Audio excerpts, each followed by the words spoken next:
Good morning friends.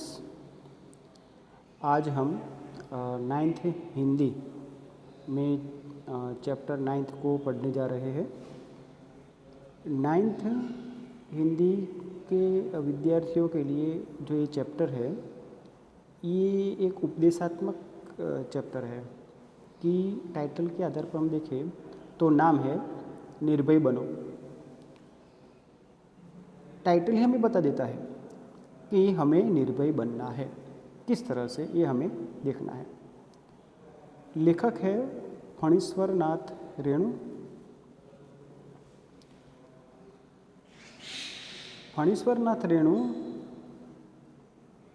लेखक, उन्होंने इस निर्भय बनो उपन्यास अंश, साहित्य प्रकार उसका होगा उपन्यास अंश, यानी कि पूरा उपन्यास यानी पूरी नॉवेल यहाँ पे नहीं ली गई है, नॉवेल का एक भाग, गुजराती में नॉवेल कथा, तो नॉवेल का एक भाग यहाँ पे लिया गया है। तो लेखक के बारे में जानते हैं। 1921 से 1977 प्रसिद्ध आंचलिक कथाकार। रेणु का जन्म बिहार में, वर्तमान बिहार के पूर्णिया जिले में आरोही हिंगना गांव में हुआ था। 9th स्टैंडर्ड में ज़्यादातर लेखक या कवि परिचय में से प्रश्न आते नहीं है, तो ये इम्पोर्टेंट नहीं रखता है, लेकिन हमें लेखक या कवि के बारे में जानना चाहिए। उनकी शिक्षा दीक्षा उनके गांव विराटनगर नेपाल तथा वाराणसी में हुई।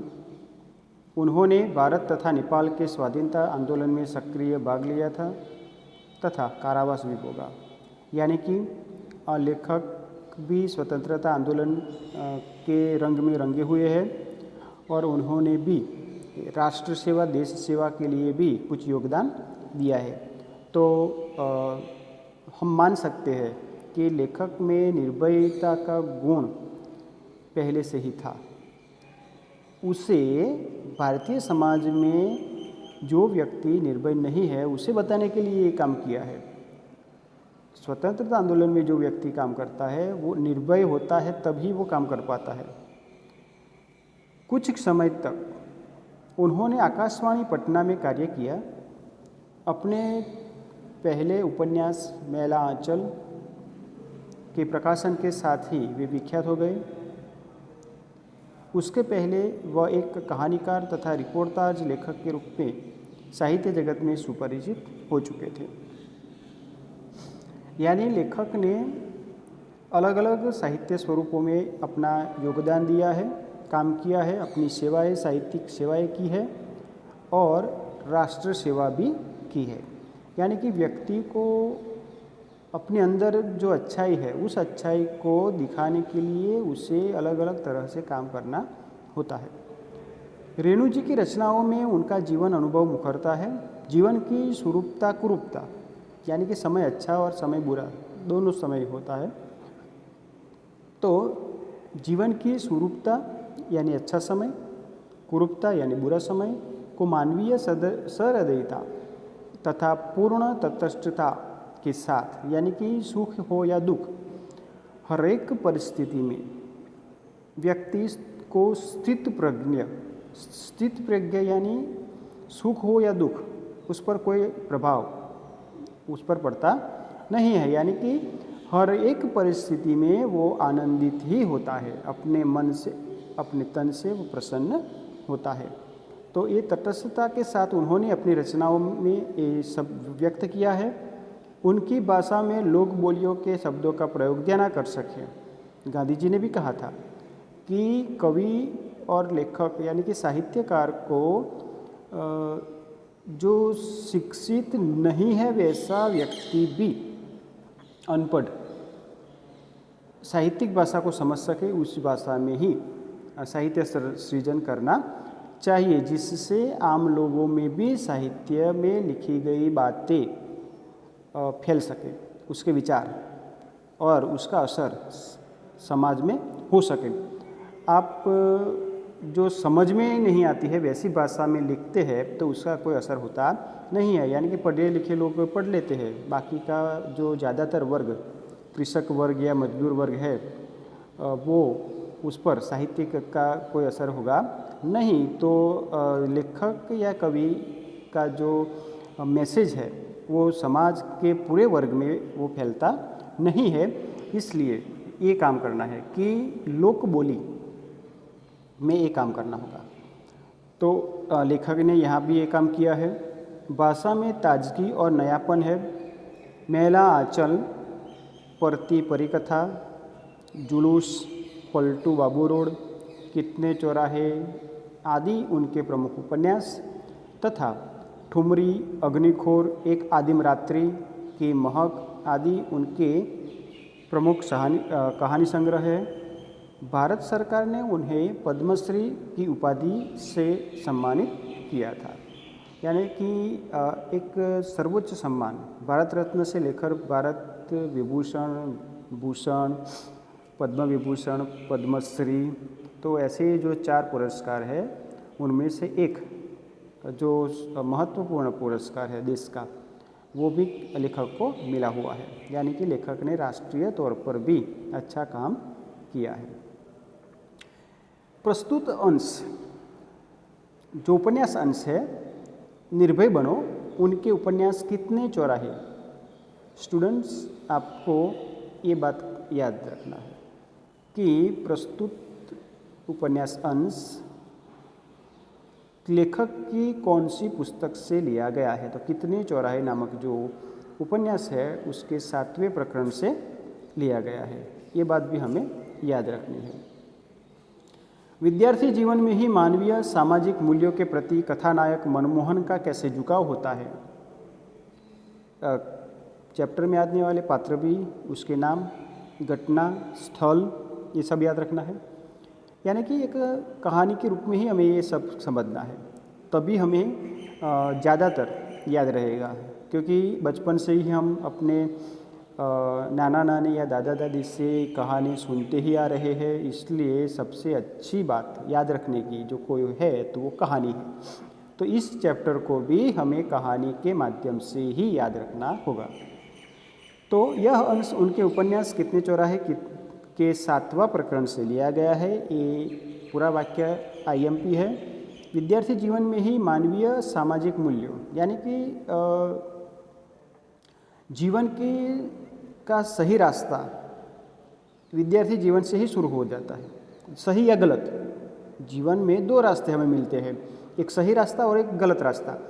तो हमें कौन सा चुनना है वो शुरुआत बचपन से ही शुरू हो जाती है। तो उसके प्रति कथानायक मनमोहन का कैसे झुकाव होता है, यानी कि उस तरफ कैसे वो जाता है, इस अंश में उसका चित्रण किया गया है। शिक्षक इस पाठ से निर्भयता के गुण का विकास करने का प्रयास करेगा। सभी को, विद्यार्थियों को भी ये काम करना है। तो शुरू करते हैं। निर्भय बनो उपन्यास अंश। प्रियोदा, जिसका परिचय प्रियव्रत राय, लोग उसे प्रियोदा कह के भी बुलाते हैं। तो प्रियोदा और प्रियव्रत राय एक ही व्यक्ति के 2 नाम हैं। मैट्रिक में पढ़ता है। पुराने समय में मैट्रिक यानी कि ओल्ड SSC कहा जाता था। उस वक्त बोर्ड एग्ज़ाम एक ही थी, मैट्रिक 11वीं कक्षा में। आज जो 10वीं और 12वीं कक्षा में है उसी प्रकार नहीं था। 11वीं कक्षा में ओल्ड SSC था, उस स्टैंडर्ड में ही एक बोर्ड एग्ज़ाम थी, उसे मैट्रिक कहा जाता था। तो वो मैट्रिक में पढ़ता है। स्कूल के सभी लड़के और मास्टर उसको प्यार करते हैं, यानी कि प्यारा लड़का है स्कूल में। स्कूल ही नहीं, उस छोटे से कस्बे में उसको प्रायः सभी जानते हैं। हर रविवार की सुबह बगल में झोली लटका कर सन्यासी आश्रम के लिए मुठिया वसूलने निकलता है। मुठिया वसूलना ये मुहावरा है, यानी कि मुट्ठी भर अनाज लेने जाना भिक्षा में, कभी अकेला कभी साथियों के साथ। स्कूल का कोई छात्र या शिक्षक बीमार पड़ा कि प्रियोदा अपनी टोली के साथ उसके घर हाजिर। यानी कि पढ़ाई के साथ साथ विद्यार्थी जीवन से ही उसने सामाजिक सेवा, गरीबों की सेवा, बीमार लोगों की सेवा, ये सब सेवाएं शुरू कर दी है। जब तक रोगी भला चंगा न हो जाए उसका दल सेवा में जुटा रहता है। ये एक अच्छाई का गुण दिखाई देता है। रोबी और कालू दूसरे दो पात्र, रूबी और कालू प्रियोदा के दल में हैं। उन लोगों ने मनमोहन को भी अपने साथ प्रियोदा के दल में शामिल कर लिया। मनमोहन को भी, चौथा व्यक्ति आया मनमोहन। हर शनिवार को परमान के उस पार, परमान नदी का नाम है, बालूचर पर, बालूचर यानी रेती का ढेर, प्रियोदा के दल के सदस्य स्कूल की छुट्टी के बाद जमा होते हैं।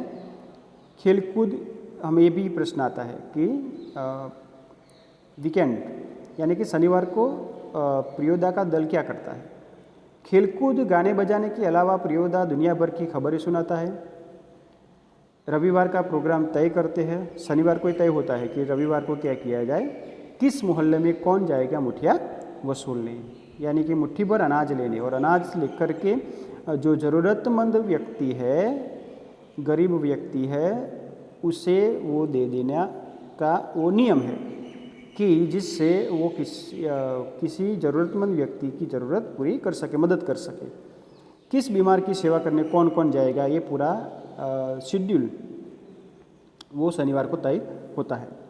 उस दिन मनमोहन का परिचय देते हुए कालू ने कहा था, कालू एक पात्र, प्रियोदा, यह मनमोहन,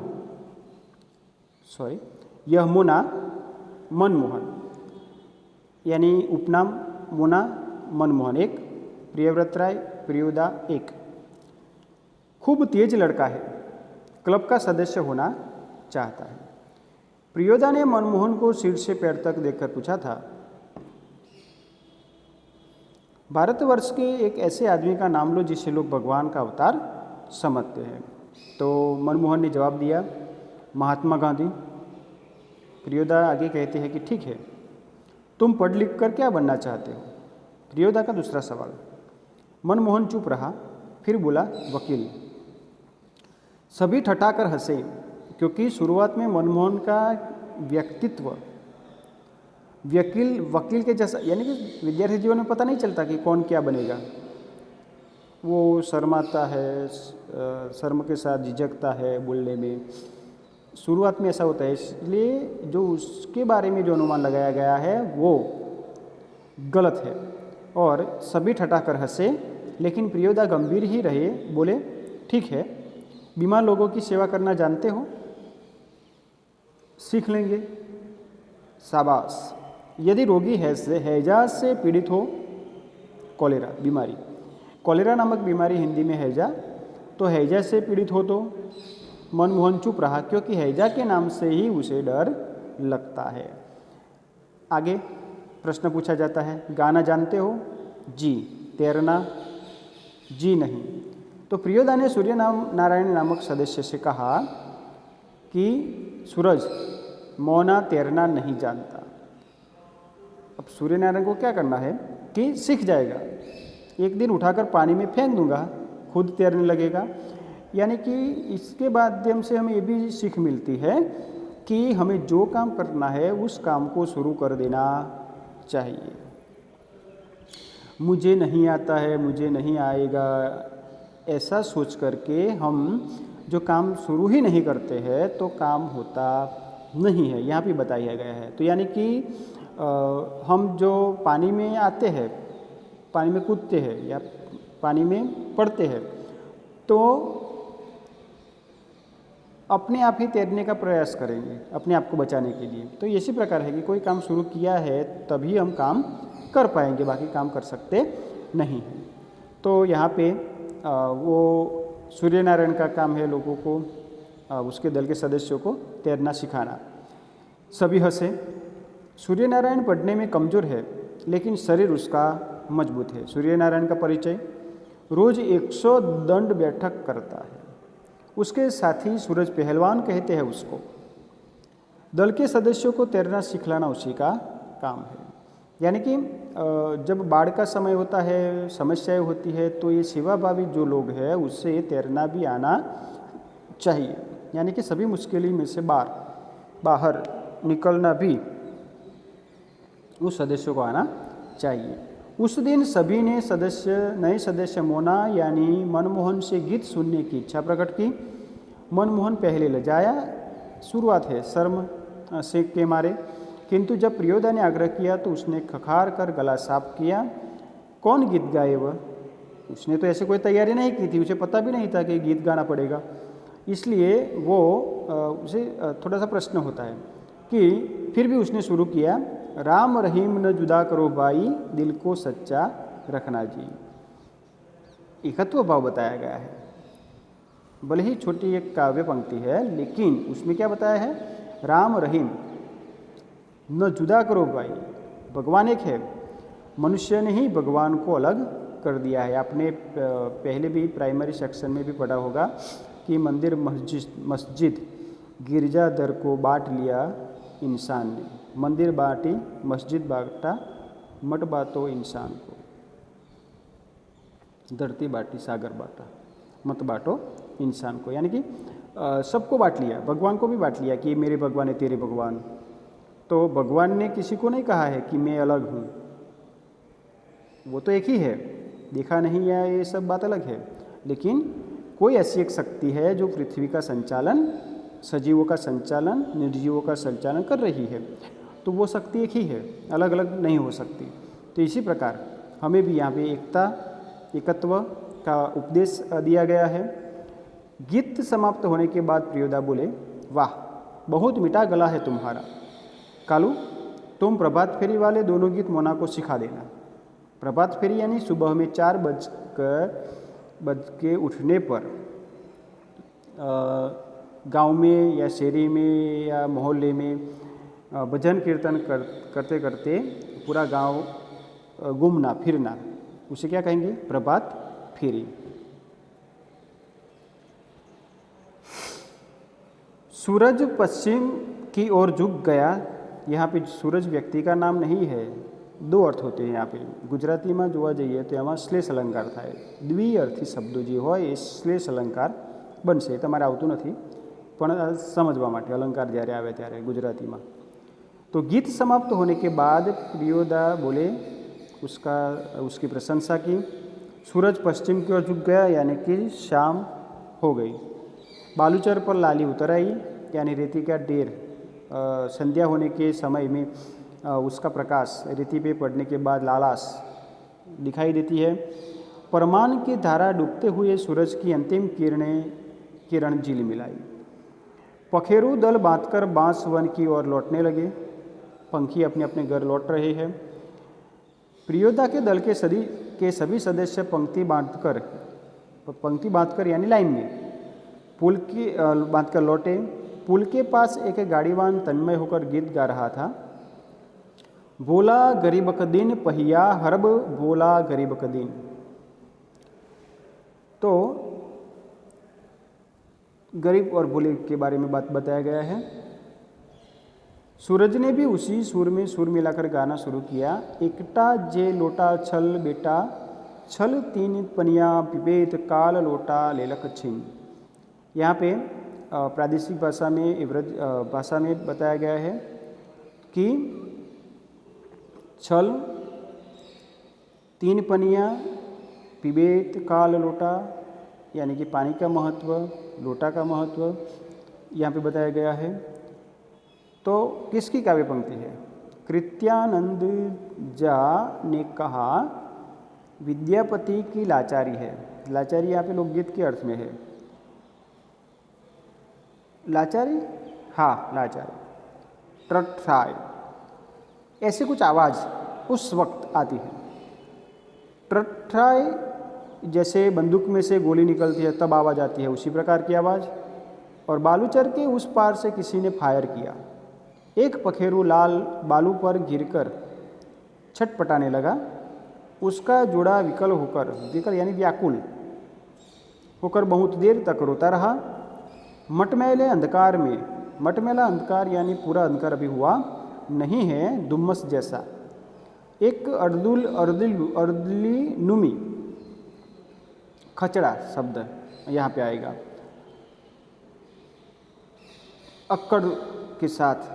अर्दली नुमी आदमी दौड़ा हुआ आया और मरी हुई चिड़िया के डेने, डेने यानी पंख, डेने यानी पंख को पकड़कर चिल्लाया, मिल गया हुजूर। जिसने भी शिकार किया है उसका एक व्यक्ति रखा गया है, वो उसे पकड़ने आ गया। इब्राहिम बोला, सब डिप्टी साहब का अर्दली है। दल का एक सदस्य इब्राहिम, साला बारी खचड़ा है। खचड़ा यानी बदमाश या वो वैसा टेढ़ा व्यक्ति। प्रियोदा के मुंह से अचानक निकला हॉल्ट, रुको, क्योंकि दल में गाली बोलने का नियम नहीं था। प्रियोदा ने रोका। तब इब्राहिम को अपनी गलती का एहसास हुआ। दल का नियम है, कोई सदस्य किसी किस्म का अपशब्द या गाली मुंह से नहीं निकालेगा। यहाँ पे भी दल के कुछ नियम है, उसका पालन सभी को करना है और उस पालन करने के बाद ही, यानी कि नियम दल के बनाए गए हैं। इब्राहिम ने तुरंत सिर झुकाकर दल के नायक प्रियोदा और सदस्यों से माफ़ी मांगी। यह बात है कि साले ने फिर भी, यानी कि गुस्सा है कि किसी पक्षी को मार डालना ये कुदरती नियम के विरुद्ध है। तो गाली से सभी हंसे। प्रियोदा ने गंभीर होकर कहा, इब्राहिम, यह तुम्हारी 8वीं गलती है, 10 होते ही हम तुम्हारे साथ नहीं रहेंगे। यानी कि दल का ऐसा नियम है कि 10 गलती तक व्यक्ति को सहन किया जाता है और बाद में उसे निकाला जाता है। इब्राहिम ने पूछा, लेकिन सरकारी अफसरों को गाली देने में क्या हर्ज है? हर्ज यानी आपत्ति। तो प्रियोदा कहता है कि तुम्हारा मुंह खराब होगा, उनका कुछ भी नहीं बिगड़ेगा। वो सही बात है कि हम यहाँ से गालियाँ किसी को देते हैं तो वो सुनता नहीं है या उनसे पता भी नहीं है, तो उसे क्या फ़र्क पड़ता है? उस पर कोई असर होता नहीं है। इसलिए ये बताया गया है कि गाली उसके सामने दे सकते हो और देने के बाद भी उस पर असर होना चाहिए। ये जो गलत करता है उसकी गलती वो सुधार सके तो सही है, बाकी नहीं। मगर वे जो गाली देते हैं वो देते हैं तो चलता है, यहाँ भी बताया गया है। वे ही क्यों, बहुत लोग गालियाँ बकते हैं। प्रियोदा कहते हैं, नहीं प्रियोदा, आप इब्राहिम को नहीं समझा सकिएगा। वह महीन बात देरी से बुझता है। महीन यानी सूक्ष्म, अभी उसे समझ में नहीं आएगा। हम कहते हैं ना कि बाद में पता चलता है, किसी को घर जाके पता चलता है, ये बात बताई गई है। मैं समझा देता हूँ। देखो इब्राहिम, यदि क्लब का मेंबर रहना है तो इसके रूल्स को मानना होगा। नियम है कि कोई सदस्य आपस में बातचीत के सिलसिले में भी कोई खराब शब्द नहीं बोलेगा, जानते हो ना, बस बात खत्म। तो यहाँ से ये बात पूरी करते हैं। सहुआइन धर्मशाला का नाम के पास आकर सभी ने एक दूसरे से विदाई ली। कालू ने कहा, मोना तू रास्ते में डरेगा, रात हो चुकी है। इसलिए प्रियोदा कहता है कि तू रास्ते में डरेगा, मैं जानता हूँ, चल मैं पहुँचा दूँ। प्रियोदा ने कहा, मोना डरता है, मैं उसे पहुँचा दूँगा, तू घर जा कालू। यानी कि हमें प्रश्न होता है कि ये पूरा वाक्य पैराग्राफ वाला किसने बोला? तो कालू ने बोला। कहाँ से? यहाँ से। नहीं प्रियोदा, अब इब्राहिम को नहीं समझा सकेगा, वहाँ से मैं पहुँचा दूँ। ये पूरा वाक्य कौन बोलता है? कालू। रास्ते में प्रियोदा चुप रहे, एक सुनी जगह पर आकर रुक गए। सड़क के दोनों ओर बड़े बड़े पीपल के पेड़, दोनों ओर बहुत दूर तक खंडहर और मैदान।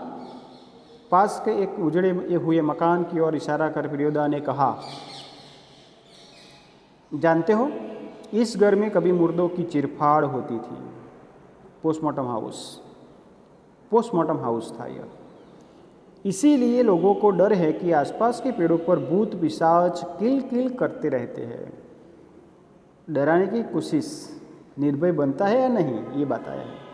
मैदान में प्रेतनियाँ नाचती है, संतालियों की तरह झुंड बात कर। संताली नामक एक आदिवासी जाति इस जो एक ग्रुप में गोल एक ग्रुप बना देती है और झुंड समूह बांधकर वो जो नाचती है, वैसी उस प्रकार भूत प्रेतनियाँ वहाँ पे नाचती है।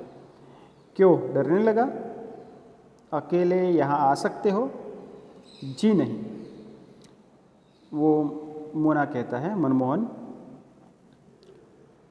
प्रियोदा हंसे, बोले, देख मोना, भूत प्रेत ऐसे आदमी को कभी नहीं तंग करता जो 10 काम करता है, यानी कि सतत कार्यशील रहता है।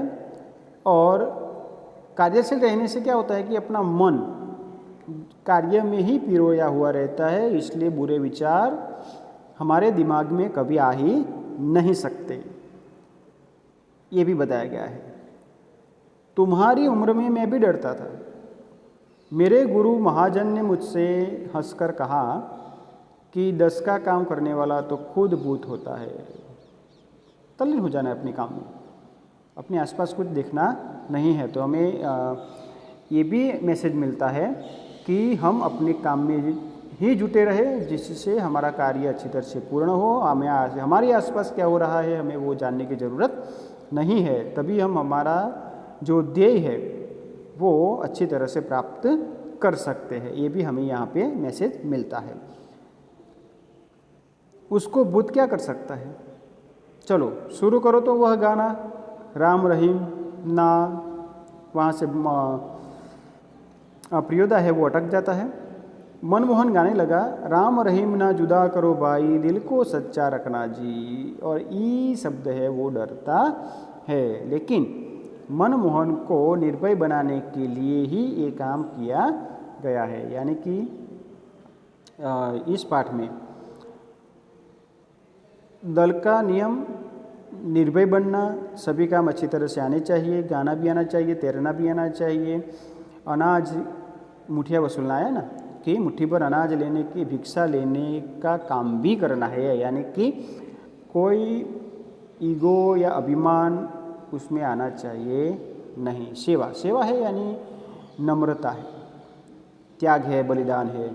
तो ये सारी अच्छाई यहाँ से हमें सीखने को मिलती है। शब्दार्थ और टिप्पणी, मुहावरे, स्वाध्याय, ये सब अपनी नोटबुक या वर्कबुक में आपको लिख देना है।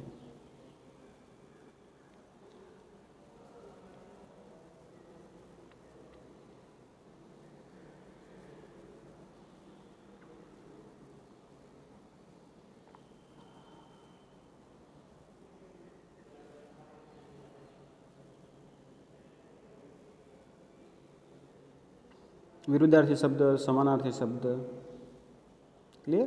तो ये स्वाध्याय पूरा आपको लिखना है। Thank you.